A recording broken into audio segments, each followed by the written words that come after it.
question is you have a helium nucleus. Now that's a problem. Wait, helium, nucleus. Helium is the second element in the periodic table. And if you did not know, helium has how many protons? 2. Its atomic number is 2. Protons 2. How many neutrons?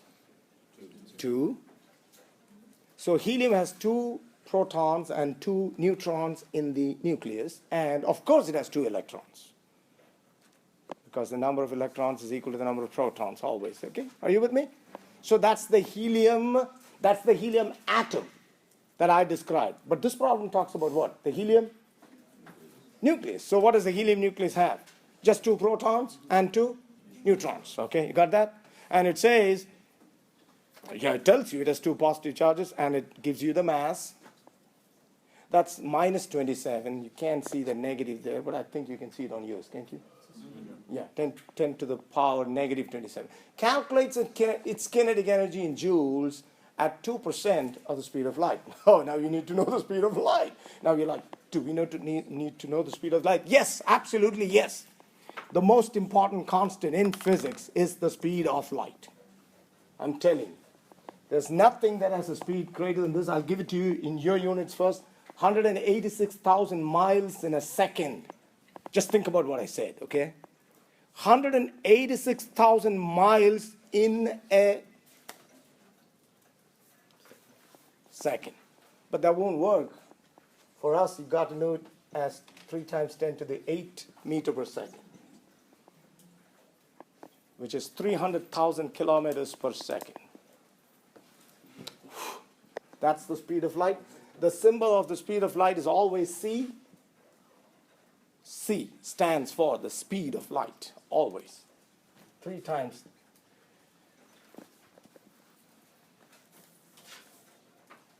Okay, so what is 2% of this? 0.02. Correct. 2% is 2 by 100, so that's why he said 0.02 times this. So that would be the speed at which this helium nucleus is moving. And you have to find its kinetic energy. Can you go ahead? You have its mass and you have its speed. Come on now. What's the formula for kinetic energy? 1/2 times mass times velocity squared. And you put it there, and you will get the answer. And your answer will be in what units? Joules. That's why I said calculate its kinetic energy in joules. So I just put the 1/2 as 0.5. So just so you know, half is 0.5, isn't it? Okay, and the mass times the square of the velocity. Right. And if you do it correctly, you should get 1.195. Is that what you got? 10 to the negative 13 joules, which is rounded off to 1.20 times 10 to the negative 13 joules. That's the A part. Now the second part, or B, says, what is this in electron volts? How do you change? How do you change? I told you already. You divide by 1.6 times 10. Perfect. Good. Because I told you that 1 electron volt is 1.6 times 10 to the negative 19 joules. I already told you this, didn't I? So once you get it in joules, divide by 1.6 times 10 to the negative 19. So the B part.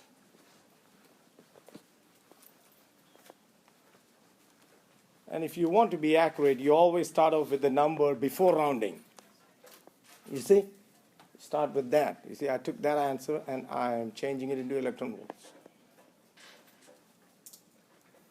Which gives you 7.47 times 10 to the 5 electron volts.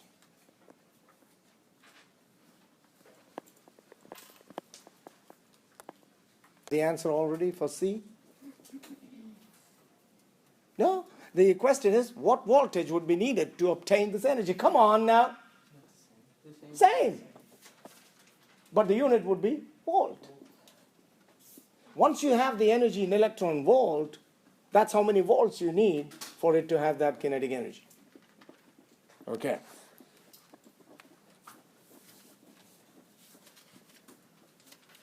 Because I told you, Q, it's a charge times voltage. I'm trying to, write it as a formula, but there's really no need of doing all that.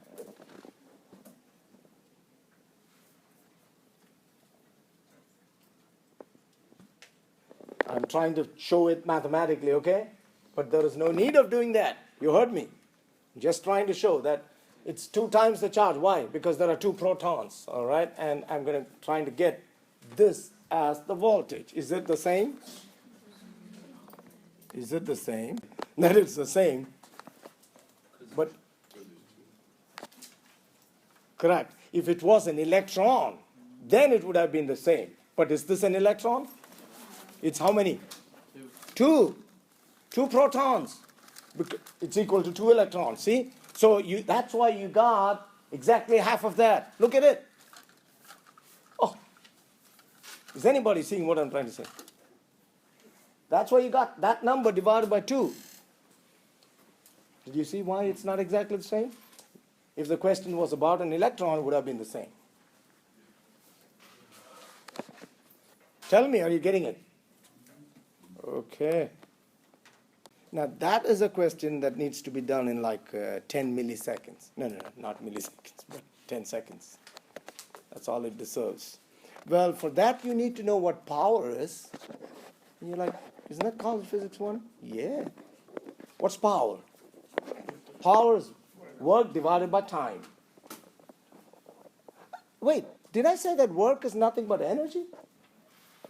Yeah, is energy given there? Oh, 400 joules. Is time given? Yeah, so all you have to do is what? Divide 400 by? And you will get the wrong answer. -3. Because the time is in milliseconds. Correct? I mean, I have to show you how you could go wrong so you don't make that mistake. That's what I'm trying to do. Take care of the units, please. It's milliseconds. So 10 milliseconds is 10 times 10 to the negative 3. Or 10 divided by 1,000. So here it is. Power is work over time. It's coming up on the screen.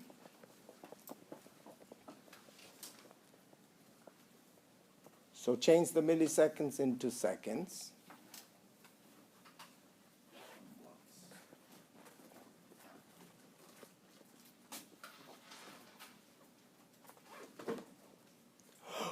Oh, and I would look at a number and I would go, my goodness, which is what you got to do. Once you get the answer, you have to look at the answer and say, does it make sense?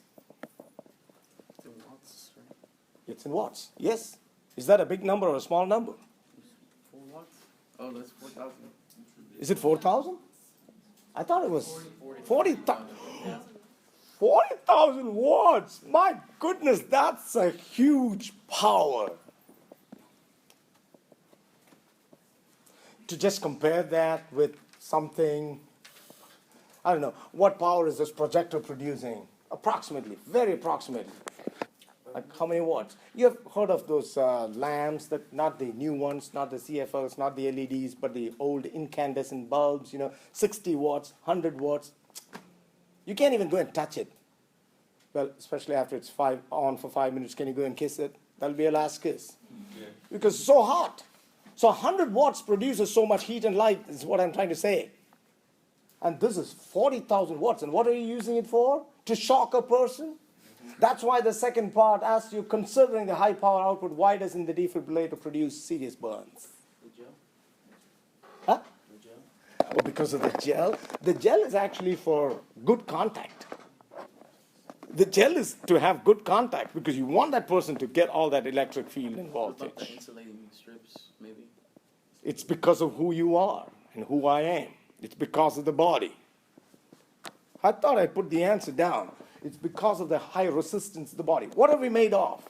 Mostly. Yeah, there you go. The high resistance of the human body. Just write that there. I thought I had written it. Yeah, I mean, to understand this fully, we have to go into the other chapters. But, there's only so much I can do in each chapter. But keep that thought in your mind. Okay? I just want to leave you with one thing, with this one. It's not the voltage that kills a person, it's the current. And the reason I cannot talk much about it is because we have not yet started talking about an electric current. You see that? It's not the voltage, it's the electric current that kills a person. So once we get to that chapter, we'll come back to that. All right? I think we should do one more question. Let's see. The last one for the day. Let's do this question. All right, so now in question number 4, you have a battery operated car which uses a 12-volt system. To find the charge, the batteries must be able to move in order to accelerate the 750 kilograms car from rest to 25 meter per second. That's number 1. And then to make it climb a 2 times 10 to the power is that 2 meter high hill. That's 2. And then the third one is then cause it to travel at a constant 25 meter per second by exerting a 5 times 10 to the 2 newtons. And that is for an hour. So you understand that in this question, there are 3 things the batteries need to do. Number 1, it needs to accelerate the car from rest to 25 meter per second. Number 2, it needs to make it climb a hill.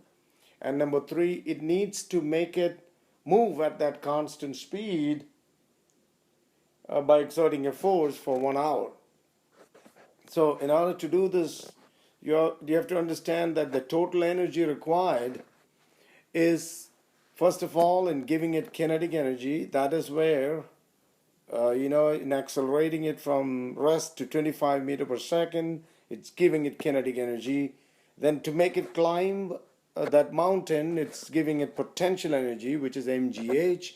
And finally, to keep it moving at that constant rate, it is having to do work against friction.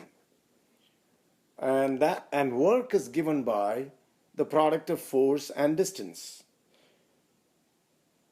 So let me talk about the third part. The force is already given, and you can find the distance simply by multiplying the speed with the time. The speed is 25 meter per second. The time is 1 hour, which is 3600 seconds. So if you multiply those two, you would get the total work done against friction. Now, so that is again writing the same thing. And here I have just shown you that the distance can be found out by multiplying the velocity or the speed with the time. Right, now just substitute the numbers. Mass is 750 kilograms, and that is the acceleration. So how am I, that's mass times, that is the velocity, but there is a square there, plus,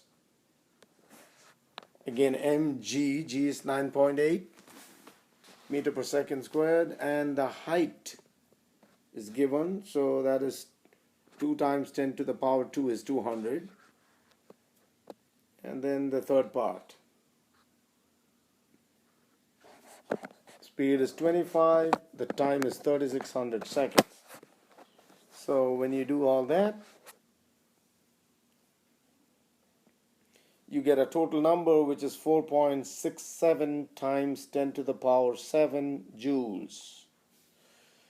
But you know that the work done by the battery or its energy is given by the product of charge and voltage.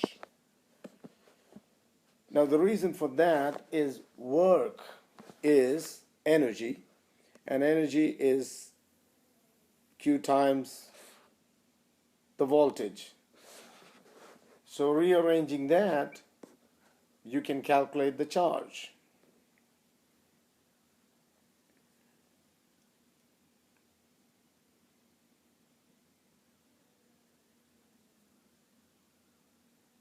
So the final answer is 3.89 times 10 to the power 6 coulombs.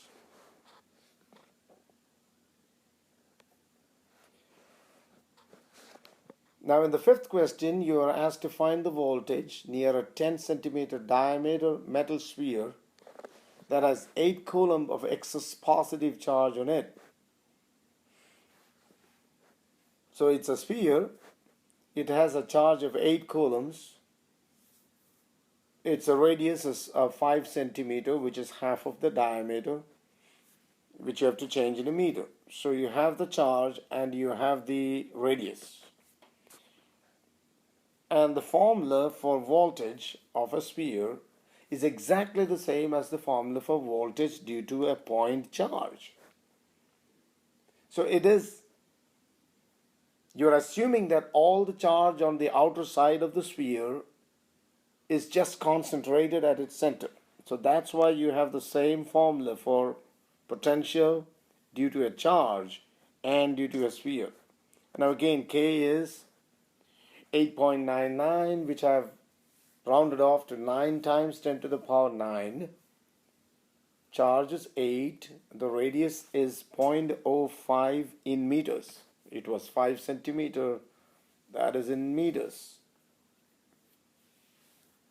which comes out to be a huge number, and it is really unreasonable, because that's such a huge number, and you cannot get it to that voltage, because before that it would discharge. Air would become conducting and it would lose all the charge.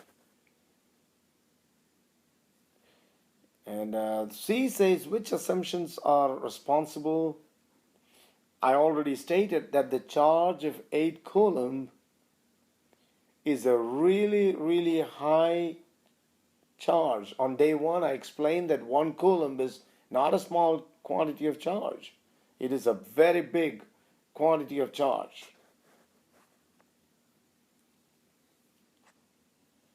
All right, so number 6 is a straightforward, direct question.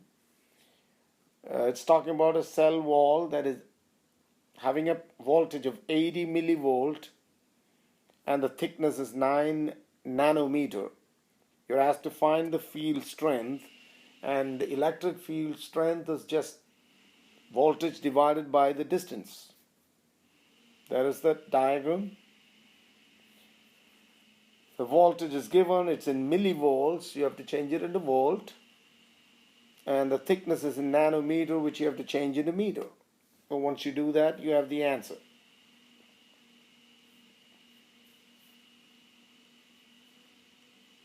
That comes out to be 8.89 times 10 to the 6 volt per meter. So let's move on to the 7th one.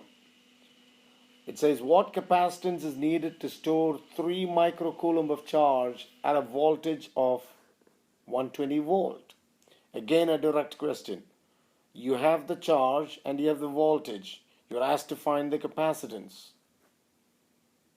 And the formula is Q, which is charge, is the product of capacitance and voltage. So it is C times the voltage. So rearrange that. You get C is Q by V. Substitute and you would get the answer as 2.50 times 10 to the negative 8 farad. Straightforward and simple. Now this one, find the capacitance of a parallel plate capacitor having plates of area 5 meters squared that are separated by 0.100 millimeter of Teflon. Now Teflon is the dielectric. Teflon is the material, the insulator that is kept between the plates. So of course you will be given the dielectric constant of Teflon. But remember that for a parallel plate capacitor, the formula is K epsilon naught A by D. Now do not confuse this K with the other K that we've been using. The other K is 8.99 times 10 to the 12. 10 to the 9. Do not confuse that with this. This is dielectric constant. In this case, for Teflon, it's 2.1. Epsilon naught is called the permittivity of free space or air. which is 8.85 times 10 to the negative 12. You need not memorize these numbers, it will be given to you. A is the area of the plate, which is given in meters squared. The distance is in millimeters, so you change it in a meter by dividing by 1000 or multiplying by 10 to the negative 3. And then you get the answer as 9.29 times 10 to the negative 7 farad, which may be written as 0.93 microfarad, because it becomes 0.929 times 10 to the negative 6. And you know that 10 to the negative 6 is called a microfarad, right? That makes sense. It should. Brings us to the 9th question, which I had. Many of these I had worked out in class. So when you look at this diagram, you see that these two capacitors are in parallel. And if they are in parallel, to find the equivalent capacitance, just add them, right? So in place of these two, when you add, you would get 12.5 microfarad, because you have 10 and 2.5, so you get 12.5. And then that 12.5 would be in series with this one, with the 0.3. So we have to do it in 2 steps. So first of all, in parallel, just add them. Once you get that,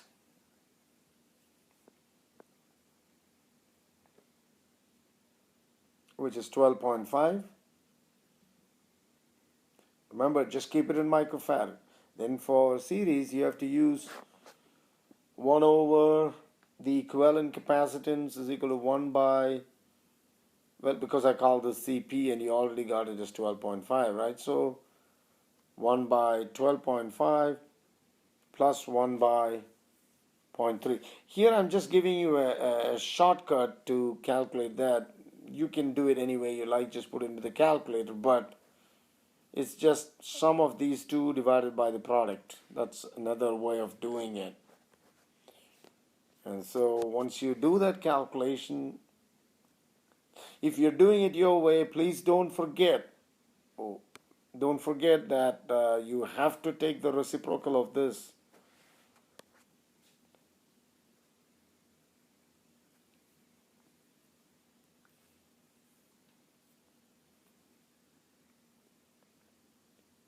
That's why I've reversed this. If you notice, it's here it is sum divided by product, but look at that. Now I have the product divided by the sum. When you do all that, you get 0.293 microfarad, which is the answer. So now you have the last question, which was also done in class. It says, suppose you have a 9-volt battery, a 2 microfarad capacitor, and a 7.40 microfarad capacitor. Find the charge and energy stored if they are connected to the battery in series, and then you have to do it assuming that it's connected in parallel. I'm moving a little bit faster because I'd already done it in class. So if they are in series, you have to use this formula and find out the equivalent capacitance.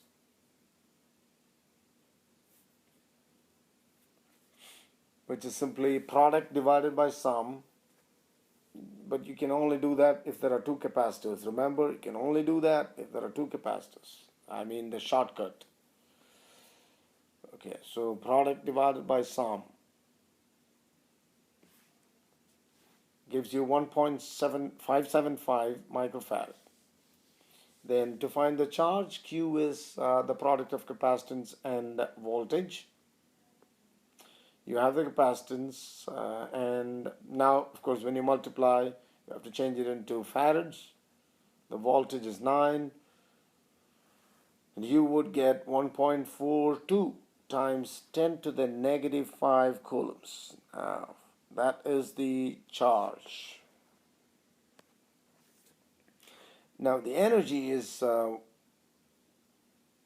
1/2 times capacitance times the square of the voltage. So that is capacitance times square of the voltage divided by 2.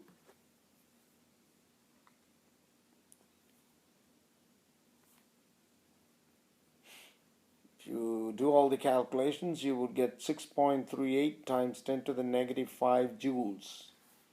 That's what you get for the series combination. And if it is in parallel, first find the equivalent capacitance, just take the sum.